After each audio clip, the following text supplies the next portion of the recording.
Hey everyone, Scott or the Scott Man, and we are here in Boston, Massachusetts, one of my favorite cities in the United States. And I'm here to offer some different tips and different things to know about visiting Boston. So let's get started. So the first thing is getting to Boston. So most likely you're probably gonna be flying into Boston, and it'll be coming in through the main airport here, which is Boston Logan Airport. It's the largest airport in the state of Massachusetts and has a lot of flight connections from all the major flights or airlines like Delta, United, American, Southwest, JetBlue, etc. So that's probably your main way of getting into Boston. Another way is also by other methods of public transportation, such as trains or buses. You got Amtrak, which comes into both South Station and North Station. And also you got different bus lines which come in here as well. Or you can also come in by ferry too. That's also definitely a possibility, because after all, Boston's right on the Atlantic Ocean, you know. And of course, you can also come in by car, either via Interstate 93, Interstate 90, which is the Massachusetts Turnpike, or you can take Interstate 95, which comes all the way down, or from like New York City, or coming from the other way, comes from like Maine and Portsmouth, New Hampshire. And then going back to the airport, yeah, if you're coming in from Logan Airport, yeah, you can either, if you're coming into the city, you can either take the Silver Line, which is absolutely free, takes you right to South Station, and then from there you can do a free transfer to any of the other subway lines, like the Red Line, Orange Line, Blue Line, etc. More about that a little bit. Or you can also take a shuttle over to the Blue Line, which you can also take that in as well. So I decided to change locations for this next segment, because I'm going to talk about getting around Boston. So I'm here at South Station, one of the two main train stations here in Boston, with the other being North Station over by TD Garden. So if you're coming into Boston by train, whether it's the commuter rails, Amtrak, you're going to be coming over to South Station. Oh, same case if you're taking the Silver Line from the airport. But to get around Boston, the most convenient way is to get around by subway. Boston has an absolutely excellent subway system. I've used it many times. It's very easy to use. It's well guided too. There are 4 different subway lines. You got the Red Line, the Orange Line, the Blue Line, and the Green Line. The red, orange, and blue lines are more like traditional subway cars, where the green line is more like a trolley.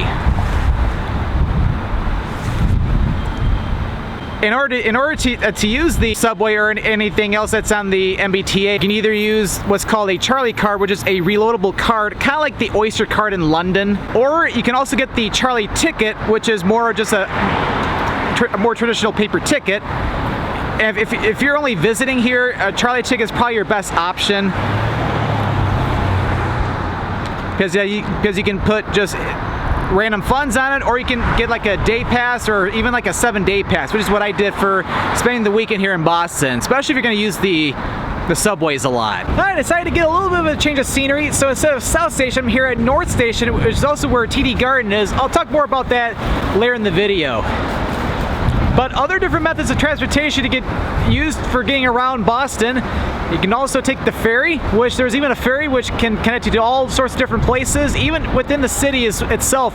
Or from Long Wharf, take over to the Navy Yard near where the USS Constitution is. And also another way is by bicycle. There are a lot of great opportunities to rent a bicycle, including with Blue Bikes. But don't forget, you don't have to use public transportation. You can just walk everywhere, because Boston is one of the most walkable cities in the United States. And then you can also use taxis or like ride shares like Uber and Lyft.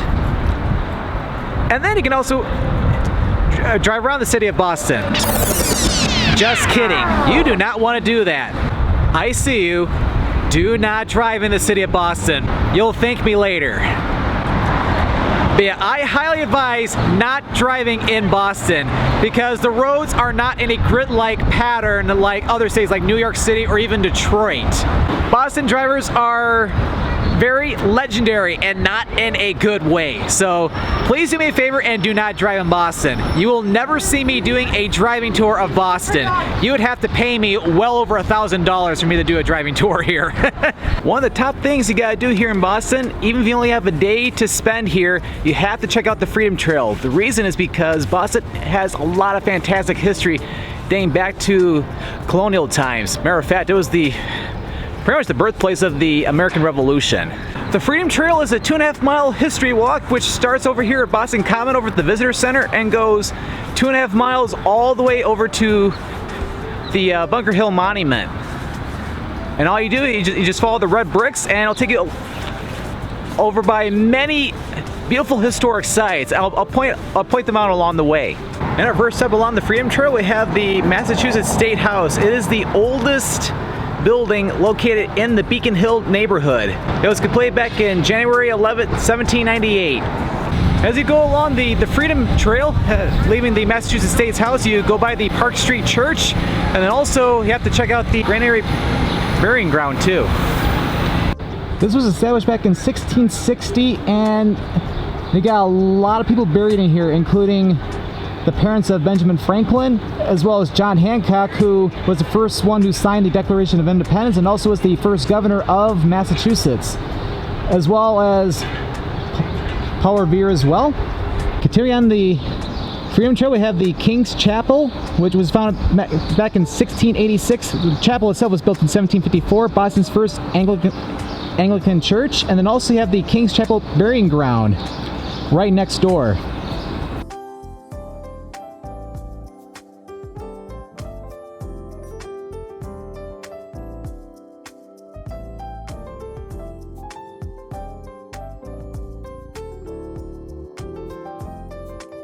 And over here we have a very popular spot along the Freedom Trail. We have the Old State House. It was built back in 1713. At the Old State House, it's known for being the site of the Boston Massacre, where British soldiers fired upon and wounded many people and killed 5 people.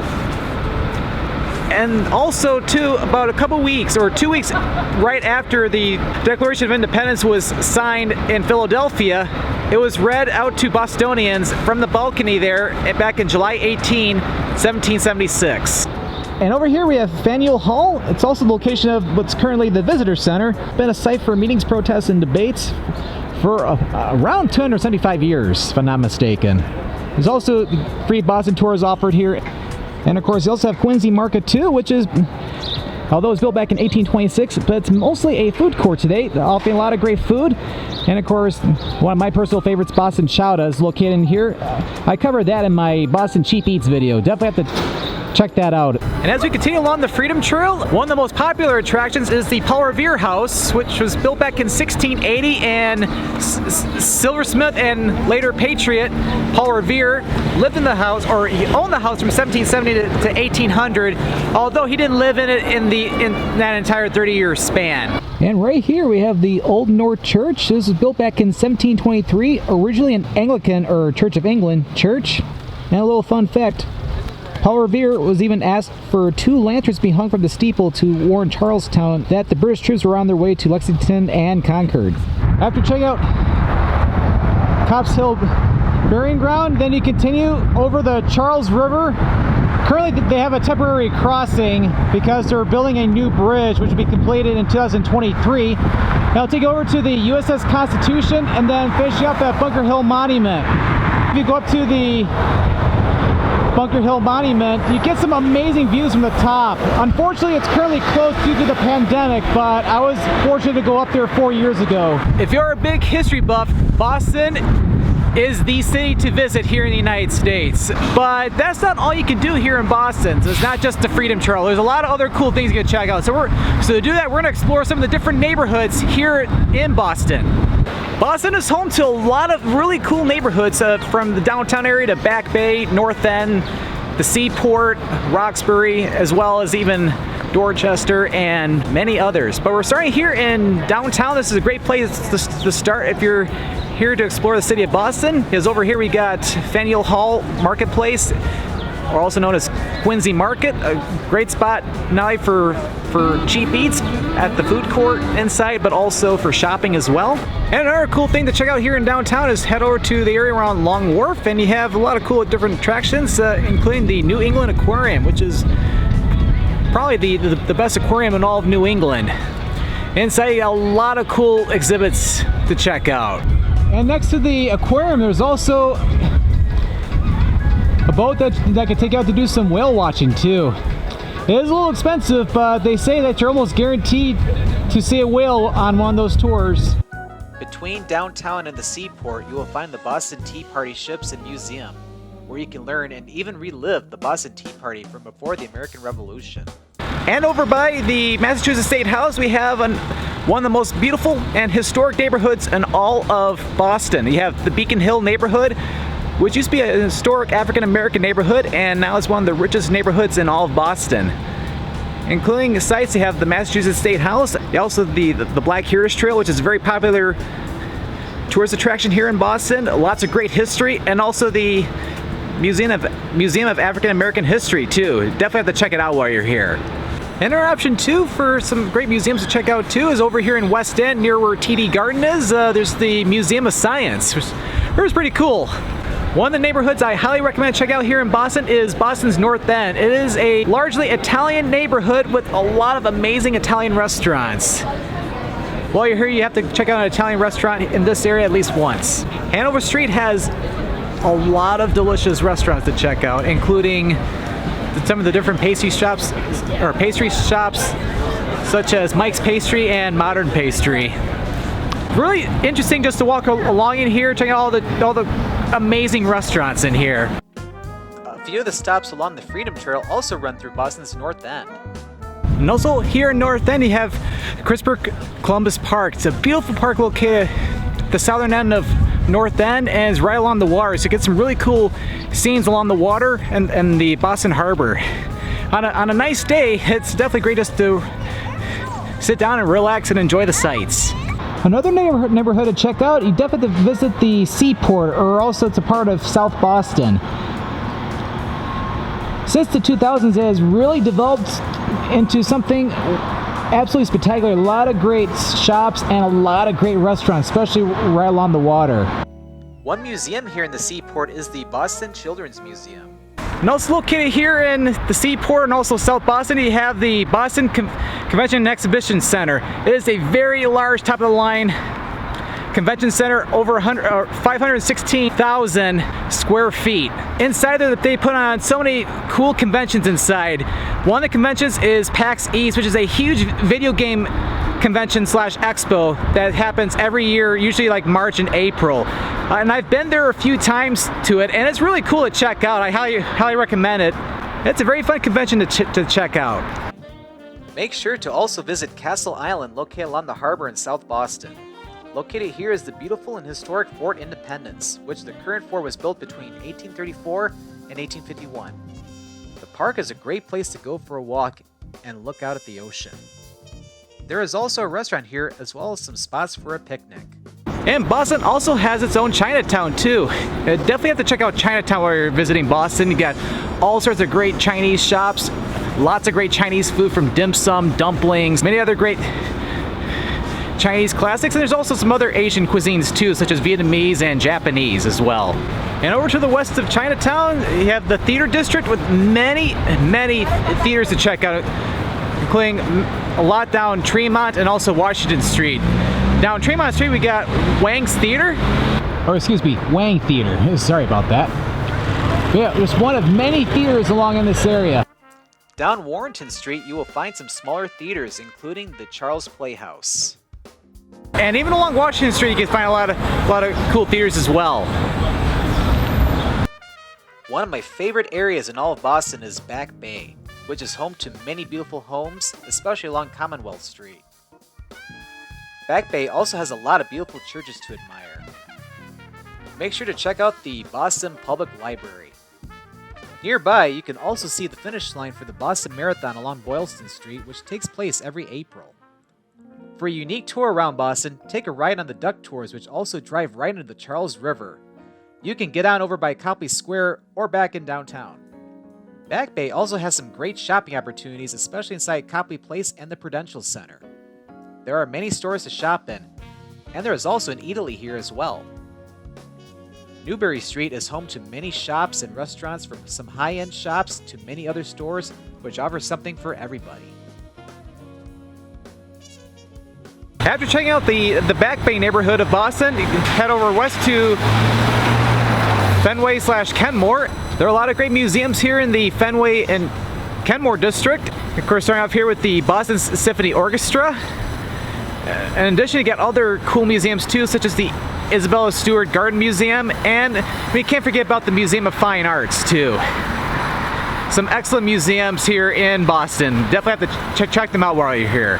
And at the same time, especially along Huntington, you'll see a lot of cool different food places, such as a poke station, a taqueria, even a place for some good old shawarma. Oh yeah. And of course over at Fenway Kenmore, we can't forget about Fenway Park. I'll talk more about that later.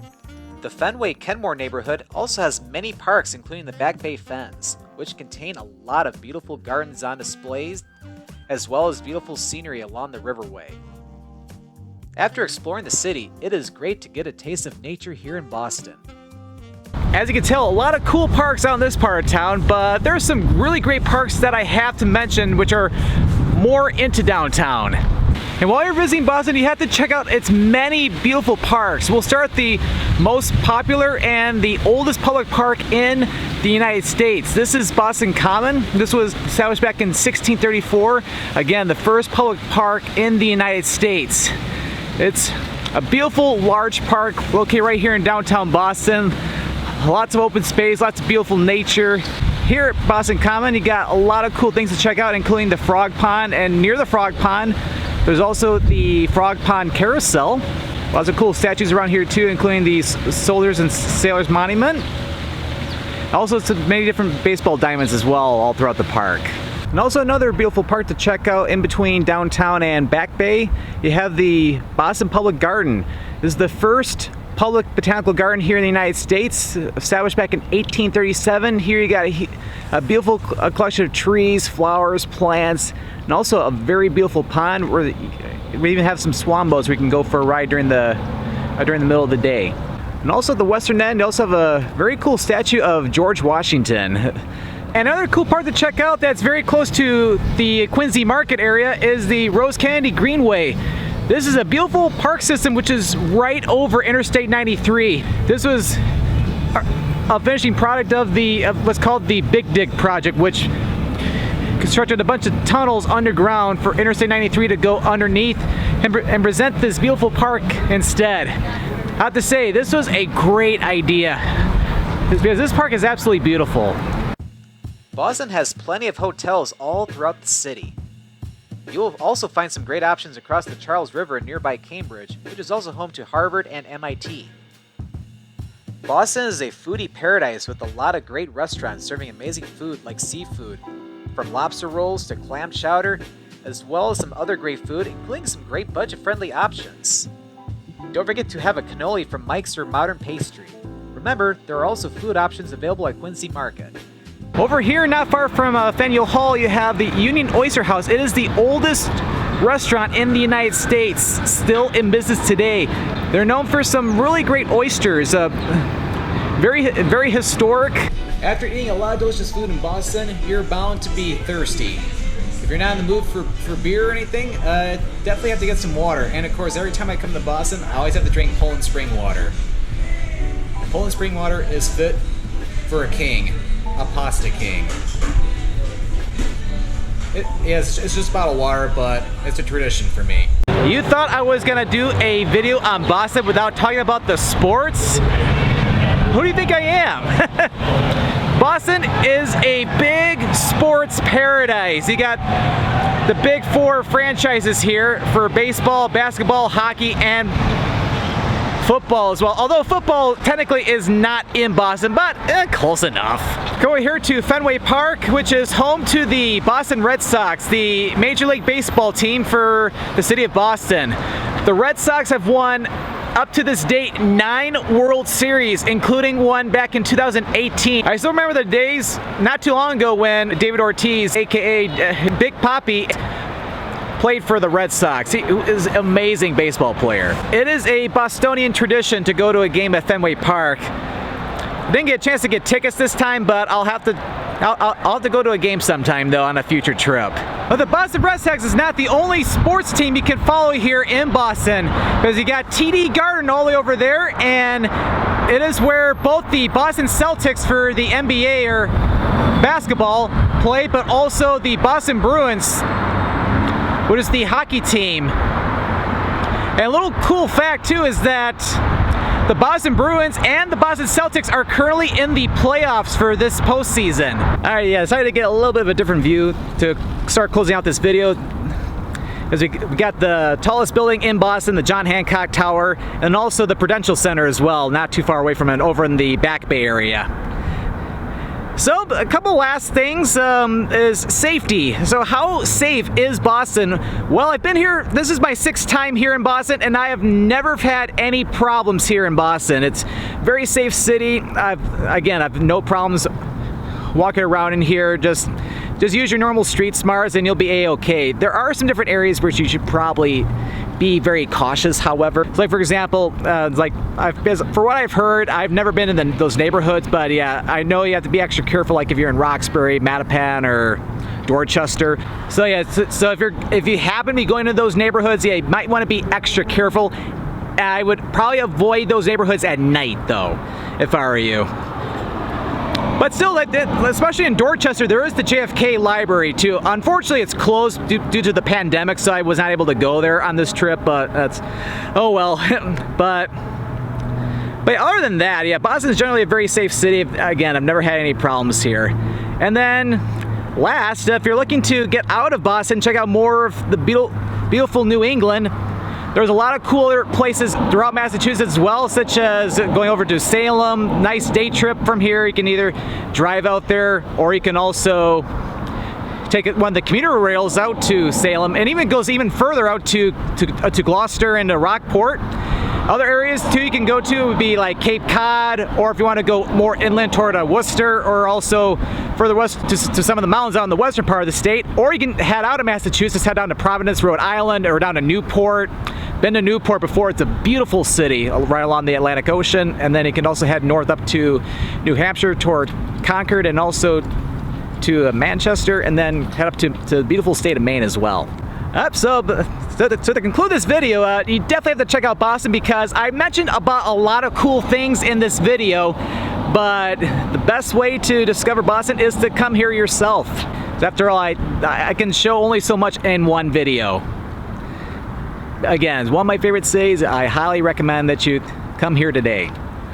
Alright, so I hope you enjoyed this video. If you enjoyed this video, be sure to click that subscribe button to come along and join me for the adventure. And don't forget to click that notification bell, so that way you know when a new video goes live. Well, thank you for watching, and this is Scott, or the Scott Man, signing out from the beautiful city of Boston.